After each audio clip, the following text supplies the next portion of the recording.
Single mom brings home unknown child found at bus stop. But the next day the police are at her door and she discovers something incredible. Rate my story from 0 to 10. Your opinion is very important, and subscribe to my channel to support my work. I'm counting on your help. The rain lashed against the windshield of the bus as it traveled through the outskirts of the sprawling, chaotic metropolis, its droplets running like tears down the fogged windows. The 30-year-old nurse adjusted her still damp white scrubs from her night shift at County General Hospital, her tired eyes reflecting the weight of another double shift.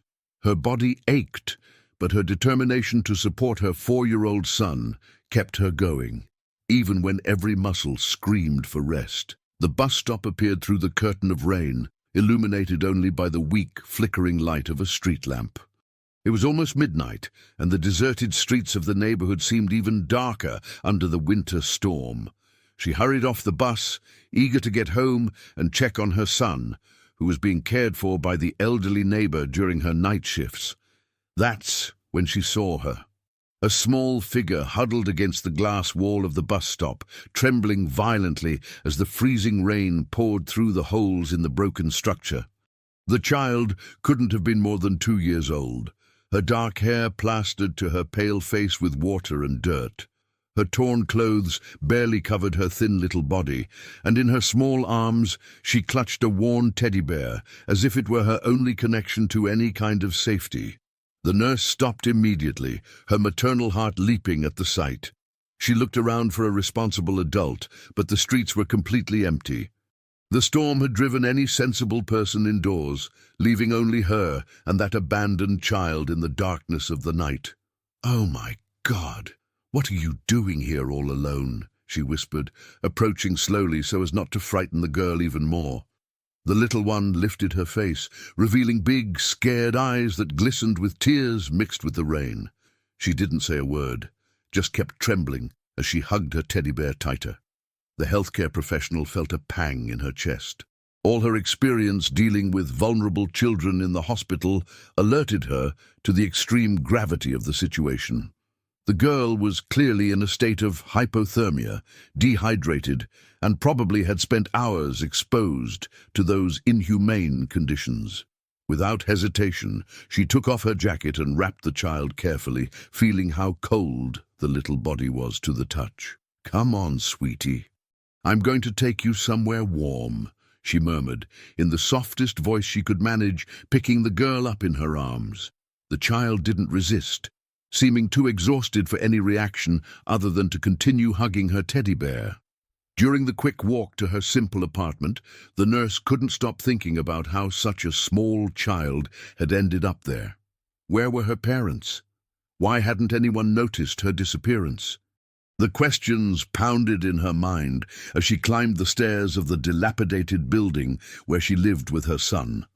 Upon entering her apartment, she found her 4-year-old son sleeping soundly on the couch, covered by a blanket that the neighbor had left. The elderly woman rose from the armchair where she had been dozing, her eyes widening at the sight of the wet child in the nurse's arms. "Good heavens, what happened? Where did this little girl come from?" the neighbor asked, approaching with evident concern on her wrinkled face. "I found her abandoned at the bus stop, completely alone in the rain," she explained quickly, heading to the bathroom to prepare a warm bath. "I need to warm her up and give her something to eat. Tomorrow morning, I'm going to call the police to report the situation." The neighbor helped with the immediate care, preparing a warm soup, while the nurse bathed the girl with extreme care. The child remained in absolute silence, her big eyes observing everything around her with a mixture of fear and confusion that broke her heart. After feeding her and dressing her in clean clothes that had been left over from her son when he was younger, the nurse put her to sleep in her own bed, keeping the teddy bear beside her. The girl finally seemed to relax, her little eyes closing slowly as the warmth of the apartment enveloped her like a protective hug. "You did the right thing," said the neighbor, watching the scene with approval. "That child could have gone through much worse if you hadn't shown up." The nurse nodded, but a restlessness grew in her chest. Something in the girl's expression, in the way she flinched when touched in certain parts of her body, in the strange marks she had noticed during the bath, all of this triggered her professional experience with worrying signs. She spent the whole night awake, constantly checking if the little one was breathing properly and if she wasn't showing signs of fever. With each passing hour, her emotional connection with that helpless child strengthened, awakening all her maternal instincts of protection. When the sun finally dawned through the simple curtains of the apartment, the nurse had already made her decision. After preparing breakfast for the two children, she would pick up the phone and contact the competent authorities to report the case. It was her duty as a citizen and healthcare professional to ensure that the girl received proper care and was safely returned to her family. What she didn't imagine was that in a few hours, her life would turn into an inescapable nightmare. The firm knocks on the door, which would echo through the apartment shortly after 8 in the morning, would bring with them devastating accusations that would shake all the foundations of her peaceful and dedicated existence. The knocks on the door echoed through the apartment like war drums, abruptly interrupting the quiet breakfast the nurse was trying to offer the two children. Her 4-year-old son looked up curiously from his bowl of oatmeal, while the found girl remained in absolute silence, just watching with those big, scared eyes. "Police! Open the door immediately!" The authoritative voice outside made the woman's blood run cold.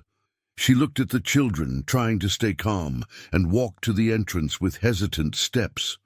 When she opened the door, she was confronted by 2 uniformed police officers, one of them a 30-year-old man with an imposing appearance and a penetrating gaze that analyzed her from head to toe as if he had already formed an opinion about her. "Are you the nurse who works at County General Hospital in the area?" asked the older officer, consulting a clipboard with documents. "Yes, that's me. Is something wrong?" she replied, feeling a growing anxiety take over her chest. "Actually, I was just about to call you. I found an abandoned child last night and—" "We know exactly what you did last night," interrupted the officer with the penetrating gaze, his voice full of distrust. "We need to come in and talk about the kidnapping of the girl." The word kidnapping hit the nurse like a punch in the stomach. Her legs trembled, and she needed to lean on the doorframe to avoid falling. "Kidnapping? What kidnapping? I saved that child. She was abandoned in the rain, freezing." The police officers entered the apartment without waiting for permission, their eyes scanning every corner as if looking for evidence of a crime. The younger one went to where the children were sitting at the table, his gaze fixing on the girl, who immediately cowered and hugged the teddy bear tighter. "This is the missing child," he confirmed, speaking into the radio. "She appears to be okay, but we'll need to take her for a complete medical examination." "Missing from where? I found her alone. No one was looking for her," cried the nurse, her voice breaking with despair. "Wait, let me explain properly what happened." The imposing-looking officer turned to her with a stern expression. "You will be detained for questioning. This child is the daughter of a very influential family in the city, owners of a large chain of medical clinics. They reported her disappearance 2 days ago and offered a considerable reward for information." 2 days. The nurse felt the world spinning around her. "But that doesn't make sense. If she's been missing for 2 days, why didn't anyone look for her in the area? Why was she abandoned at a bus stop in the outskirts?" "Security cameras at the bus terminal caught you taking the child at 11:47 p.m. last night," continued the officer, ignoring her questions. "All the evidence points to a possible kidnapping for ransom." The woman looked at her own son, who had started to cry as he saw the police officers approaching the girl. The little girl didn't make a sound, but her silent tears streamed down her pale face as she clung to the teddy bear, as if it were her only salvation. "Please, don't scare her anymore. Can't you see she's traumatized?" pleaded the nurse, reaching out towards the child. "She can't even talk." "How can you think I would harm a child?" "That's exactly what we're going to find out," replied the older officer, signaling to the female colleague who had arrived to take care of the situation with the children. You have the right to an attorney and will be taken to give a full statement about the events of the last 24 hours. As they led her handcuffed from the apartment, the nurse looked back and saw her son crying in the arms of the elderly neighbor who had appeared upon hearing the commotion. The found girl stretched out her little arms towards her, emitting a guttural sound of despair that broke the woman's heart into pieces. At the police station, the cold and hostile environment contrasted drastically with the welcoming warmth of her simple home. For endless hours, the police officers interrogated her repeatedly about the same facts, as if expecting to find contradictions in her story. She tirelessly repeated the same version. She had found the child abandoned and alone, took her home out of compassion, and intended to contact the authorities the next morning. "The girl's parents are very important people in this city," explained the detective in charge of the case, a middle-aged man with a tired expression. "The father owns several private clinics and has significant political connections. They have been desperately searching for their daughter for 3 days." "3 days now? Before you said 2 days," protested the nurse, trying to maintain her sanity amidst the emotional chaos. "And if they're so influential, why didn't they mobilize the whole city to search for the child? Why was she alone and abandoned?" The interrogation stretched until the late afternoon, when the state-appointed lawyer finally arrived to defend her. He was a young man, newly graduated, looking like someone who rarely dealt with serious criminal cases. His worried eyes and the nervous way he flipped through the documents did not inspire much confidence. "The situation is complicated," admitted the lawyer during the private consultation. "The child's family has a lot of power in the city and is pushing for the case to be resolved quickly. They have already hired the best criminal lawyers in the area." "But I didn't commit any crime," cried the nurse, slamming her hands on the cold table of the interrogation room. "I saved that girl. If it weren't for me, she could have been found dead the next morning." "I believe you," said the lawyer, his voice hesitant but sincere. "However, there are some inconsistencies in the family's statement that caught my attention. For example, they were slow to officially report the disappearance and can't satisfactorily explain how the child left the house." This information sparked a glimmer of hope in the nurse's desperate heart. "What kind of inconsistencies?" "Well, according to the original police report, the family's nanny also disappeared on the same night. A young woman who had been working for them for almost a year. The police initially treated it as a possible case of joint escape, but they changed their version when the cameras caught you with the child." The nurse felt a chill down her spine. "And where is this nanny now? Why isn't anyone talking about her?" "Nobody knows. She simply vanished without a trace.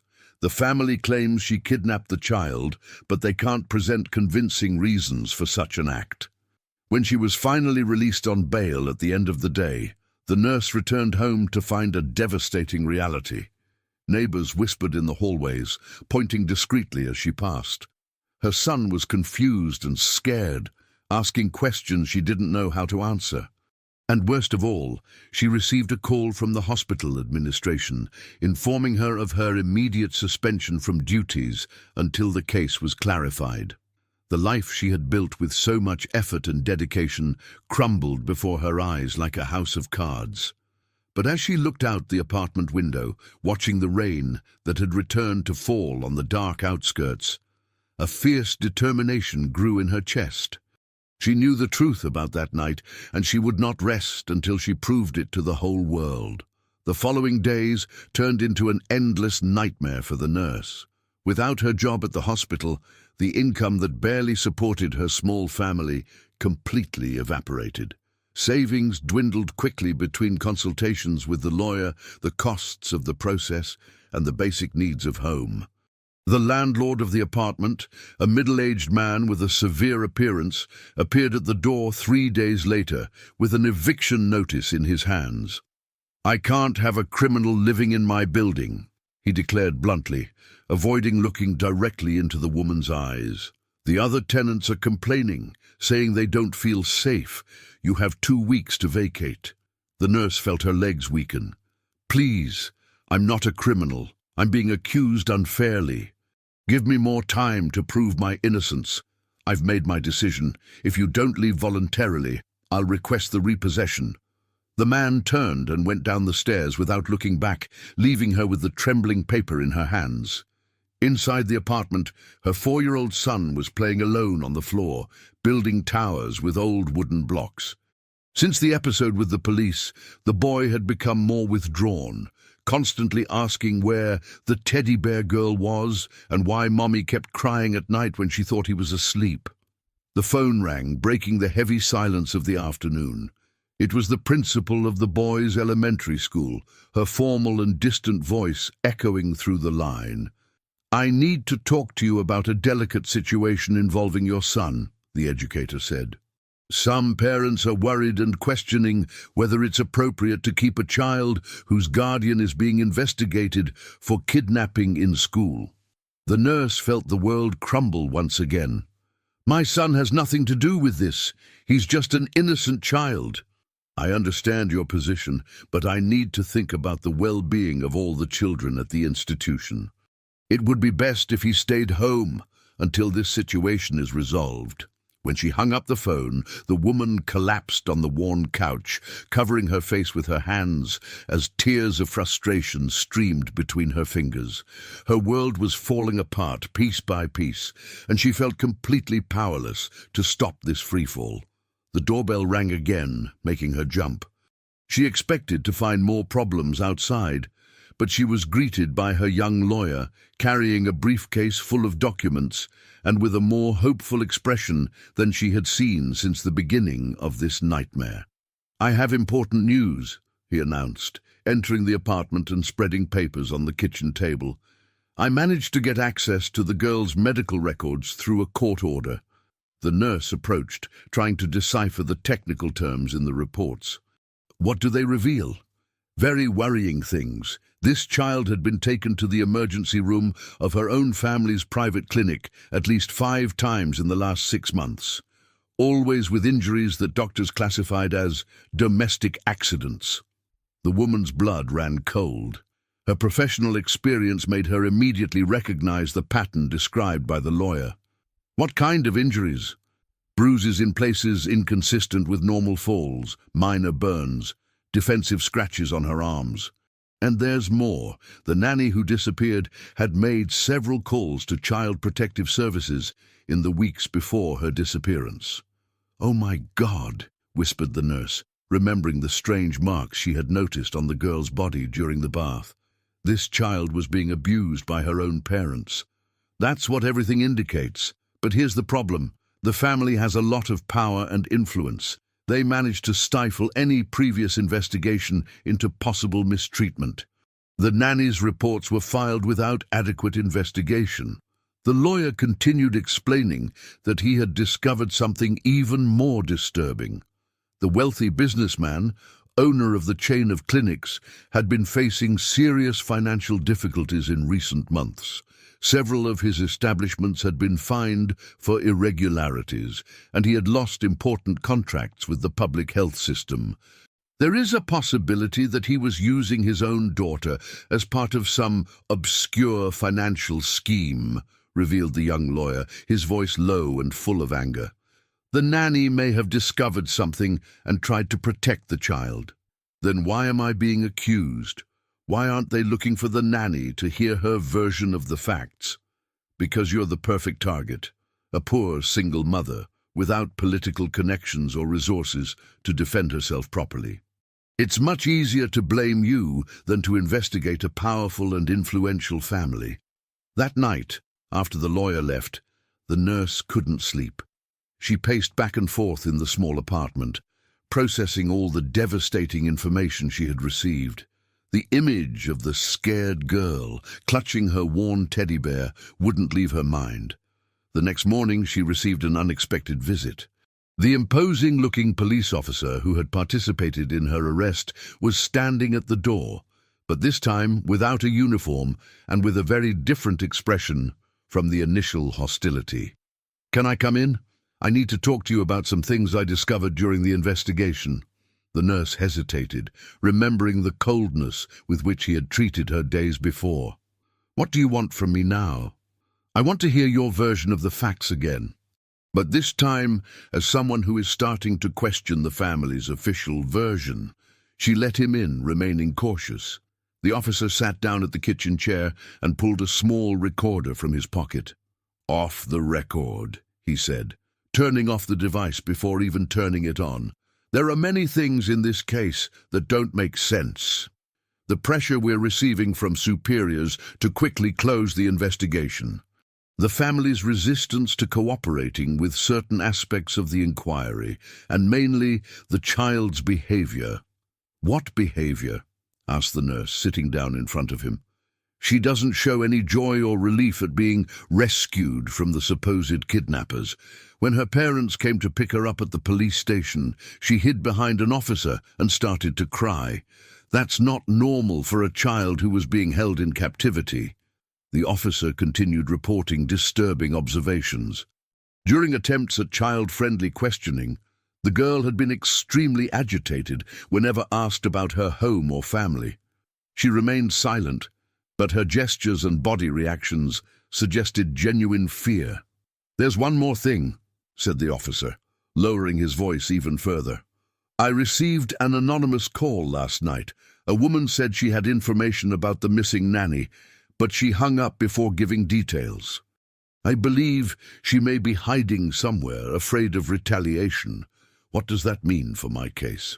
It means that I'm willing to investigate beyond the official version, even if it gets me in trouble with my superiors. But I need your patience and full collaboration." For the first time in a week, the nurse felt a small spark of hope ignite in her chest. Perhaps finally, someone in a position of authority was willing to seek the real truth behind that terrible case. But that hope would be brutally tested in the following days, when new revelations would emerge to make her situation even more desperate. 3 weeks after the conversation with the officer, the nurse's situation had deteriorated drastically. Forced to leave the apartment, she and her son were temporarily living in a tiny room rented in the elderly neighbor's house, sharing the space with old furniture and the constant smell of medicine. Her few belongings fit into 2 messy suitcases in the corner of the room, a painful reminder of how her life had shrunk to almost nothing. Money was running out quickly. She had sold her television, some furniture, and even some clothes to pay the lawyer's fees and buy food. Her son, confused and scared by all the changes, woke up crying during the early hours, asking when they would return home and where the teddy bear girl was. It was during one of those sleepless nights that the neighbor's phone rang. It was almost 2 in the morning when the elderly woman knocked on the room door, whispering that there was an urgent call. "It's the police officer who has been helping you," she said, handing over the phone with trembling hands. The man's voice sounded tense and cautious on the other end of the line. "I need to meet with you immediately. We've discovered where the nanny is, but the situation is much more serious than we imagined." 2 hours later, at a 24-hour diner on the outskirts of the city, the police officer revealed information that completely changed the course of the investigation. The nanny had been found in a hospital in another state, hospitalized for almost a month, with serious injuries that she initially claimed had been caused by a car accident. "But yesterday she finally decided to tell the truth," explained the officer, his nervous hands swirling the cup of cold coffee. "She wasn't in an accident. She was brutally assaulted by the girl's father when he found out that she had tried to report the abuse." The nurse felt her stomach churn. "And the girl? What really happened that night?" "The nanny says that the businessman had lost a lot of money in the stock market in recent months. His investments in tech stocks plummeted, and he was desperate to recover his assets. Apparently, he and his wife were involved in an insurance fraud scheme." The officer explained that the couple intended to fake their own daughter's kidnapping to receive $1 million payout from the insurance company. The nanny discovered the plan by overhearing a phone conversation between them where they discussed the macabre details of how to make the kidnapping convincing. They intended to deliberately hurt the child so that the injuries were consistent with a violent captivity. The nanny couldn't bear the idea and decided to run away with the girl to protect her.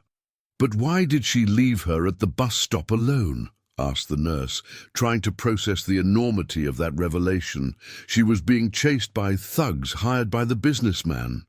During the escape, she realized that she would be caught and made a desperate decision: leave the child in a public place, hoping that someone kind would find her and take her to the authorities. The officer continued reporting that the nanny had observed from afar when the nurse found the girl. She wanted to approach and explain the situation, but the pursuers appeared and she had to run away. She was caught a few blocks later and brutally beaten before managing to escape again. She spent weeks hiding, being treated by an underground doctor who attended to people in irregular situations. She only sought a hospital when the infection of the injuries became too severe. And why didn't she speak before? Why did she allow me to be accused? Fear. The businessman has many dangerous connections. He threatened to kill not only her, but also her family, if she revealed anything about the fraudulent scheme. That morning, armed with the nanny's full statement and evidence secretly collected by the police officer, they headed directly to the district attorney's office. The prosecutor in charge of the case, initially skeptical, was shocked by the revelations and ordered a full, immediate investigation. The turnaround happened quickly. In a matter of hours, search warrants were issued against the wealthy couple's residence and business. Investigators found documents proving the fraudulent plan, including recorded conversations where they coldly discussed how to hurt their own daughter. But the most shocking discovery came when they examined the businessman's financial records. He had lost practically all his fortune in risky investments in cryptocurrencies and speculative stocks. His clinics were failing, with debts amounting to millions of dollars. His daughter's insurance was his last hope of recovering some assets. When the police arrived to arrest the couple, they found a devastating scene. The girl was locked in her room, clearly malnourished and with new bruises on her body. The mother tried to claim that the marks were the result of natural child accidents. But immediate medical examinations proved that they were recent intentional injuries. During the trial that followed, the complete truth was exposed to the entire city. The nanny, protected by a special witness protection program, recounted in detail the environment of terror that the child lived in daily. The couple not only planned to hurt her to simulate a kidnapping, but had already been physically and emotionally abusing the girl for months. The businessman, when confronted with the irrefutable evidence, attempted one last desperate maneuver. He offered a bribe to have the case hushed up. This attempt only worsened his legal situation and resulted in additional charges of corruption and attempted obstruction of justice. The nurse, finally cleared of all charges, watched the trial with tears in her eyes. But her struggle was not over. During the months of the trial, she had lost not only her job and home, but also the trust of part of the community that had judged her prematurely. The final twist came when the girl herself, after months of intensive therapy, managed to speak again. Her first words were to ask for the pretty lady who saved me in the rain. When they finally met again in court, the child ran into the nurse's arms, hugging her with the same strength with which she hugged her teddy bear. The judge, moved by the scene, declared that the nurse had demonstrated exceptional courage and compassion in saving a child in danger. The couple was sentenced to long prison terms for child abuse, fraud, and attempted murder. Their assets were confiscated to pay debts and damages. And then came the question that would forever change the lives of everyone involved. What would happen to the girl? Without close relatives willing to take custody of her, and considering the trauma she had suffered, social workers needed to find a suitable home for her. That's when the girl, holding firmly to the nurse's hand, whispered the words that would echo through the courtroom. "I want to stay with the mommy who found me." The adoption process, which normally would take years, was expedited considering the exceptional circumstances of the case. The nurse, now with 2 children to raise, received not only permanent custody of the girl, but also substantial compensation for the moral damages suffered during the unfair trial. With that money, she was able to start her life again with dignity. She bought a small but cozy house for her new family, resumed her studies to specialize in the care of traumatized children, and opened a small support center for families in vulnerable situations. Years later, watching her 2 children play together in the yard of the new house, the nurse reflected on how a terrible stormy night had turned into the greatest blessing of her life. The girl, now a happy and healthy child, still slept every night hugging the same teddy bear, but her nightmares had been replaced by dreams of hope and security. The family that fate had formed in such an improbable way thrived, built on the solid foundations of unconditional love and mutual protection. And whenever it rained heavily at night, the nurse smiled, remembering how sometimes the greatest tragedies can hide the most beautiful opportunities for a fresh start. If you enjoyed this video, please subscribe to my channel. I promise to bring you videos every day that will make your life happier. Please comment what you thought of my story, giving it a rating from 0 to 10, and thank you very much.